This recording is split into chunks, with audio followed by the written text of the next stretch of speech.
So now we want to look at this example here. Okay. So this one looks different from our other examples. See, it has an x to the 6th power, it has an x to the cubed power. We wonder to ourselves, is this even possible? So let's look at it together. 6x to the 6th power minus 31x to the cubed power plus 35. We want to try and factor it. Now, as you might imagine from its placement in this example series, it's probably going to be expressible in some way as a quadratic. The key giveaway is that this is 2 times that. Okay, in other words, x to the 6th is the square of x cubed. So that gives us some sense that this is a quadratic. So let's make that explicit. Let's assume, or let's let t equal to x cubed. Then we know that t squared will equal to x cubed times x cubed, which is, in fact, of course, x to the 6th power. So we can see that we can rewrite this expression as 6t squared minus 31t plus 35.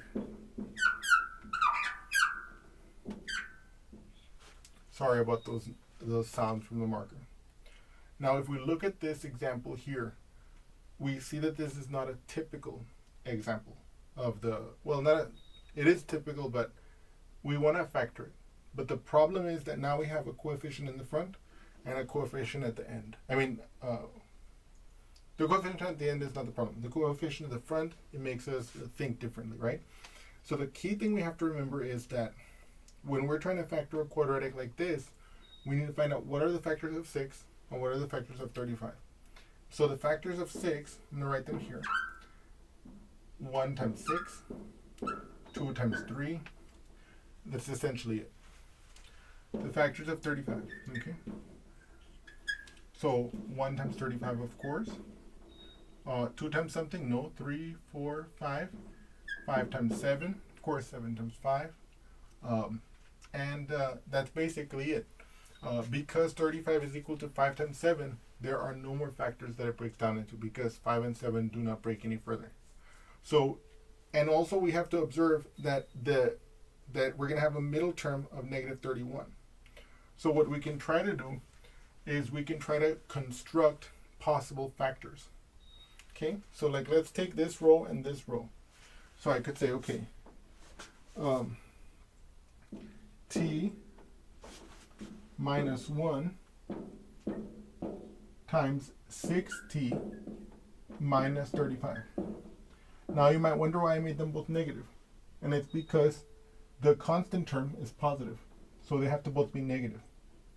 Or both positive, right? If I have a positive times a positive, I get the positive. But the reason why I'm putting them both negative is because I'm going to have to add to get a negative 31. You see? So let's try this out. So this is one possibility. Another possibility is I take this row with this row. So that could be t minus 5 times 6t minus 7. And of course, it could also be the case that it could be t minus 35, 6t minus 1, t minus 7, 6t minus 5. So let's write those out here as well, so we don't forget about doing those. I know that doing this can be a little bit tedious, but if you write out all the cases, then you're in a much better situation when it comes to finding the factorization. Now I do the same thing with the second row. So 2t minus 1, 3t minus 35. Okay. And then 2t minus 35, 3t minus 1, and then 2t minus 5, 3t minus 7, and finally 2t minus 7, 3t minus 5. So now, if you notice, from the way we made this table, we already guarantee that the first term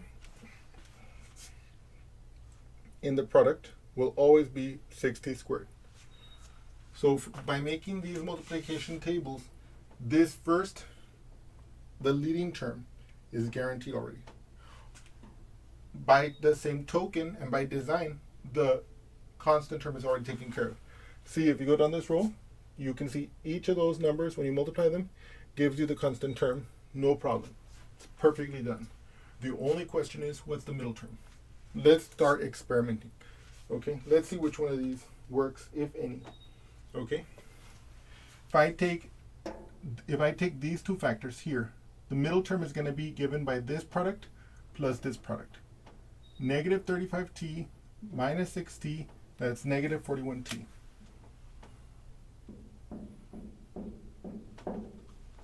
We ask ourselves, is that the one?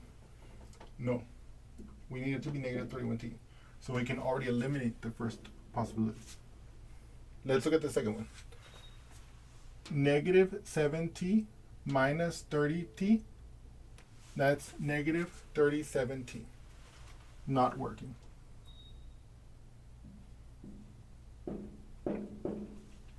This is gone also. Look at this one. Negative t minus 6 times 35t. Now, 6 times 35 is going to be some much larger number, much larger than negative 31. And then we're going to subtract another t, so we can already eliminate this one. Okay. Let's look at this one. Negative 5t minus 42t is negative 47t. This one's also gone. What about this one? Negative 70t. Why? 2 times negative 35 is negative 70. So negative 70t minus 3t is negative 73t as the middle term. Also not acceptable. Negative 2t minus 369. It looks like 105t. Right? So minus 105t minus 2t is minus 107t. Right? Unacceptable. Right? What about this one? Negative 14t minus 15t. Look at that. Negative 14t minus 15t. 14 plus 15, negative 29t. It's close. Now we know we can eliminate it, but we have hope now. What about this one? Negative 10t minus 21t. Aha.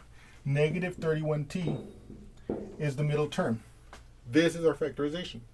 So now, after that work, we can write down the factorization of this one. It is 2t minus 7 times 3t minus 5.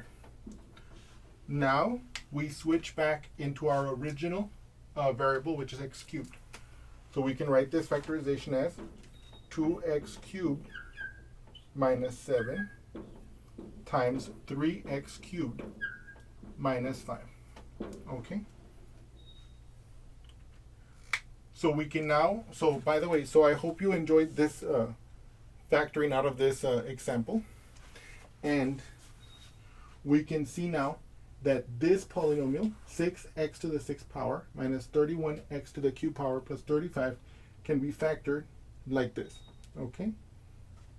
And let me see here. What else do I want to show you? And I hope you, well, and we're going to stop with this example here.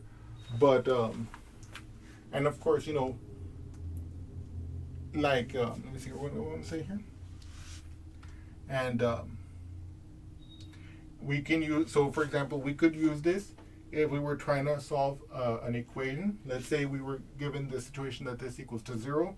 We could set each of these equal to 0 then to get the solutions from there. Let's say, and of course there's going to be tons more situations in the future that we're going to look at where we could use this factorization to help us out in a problem where we were originally given a polynomial expression like this.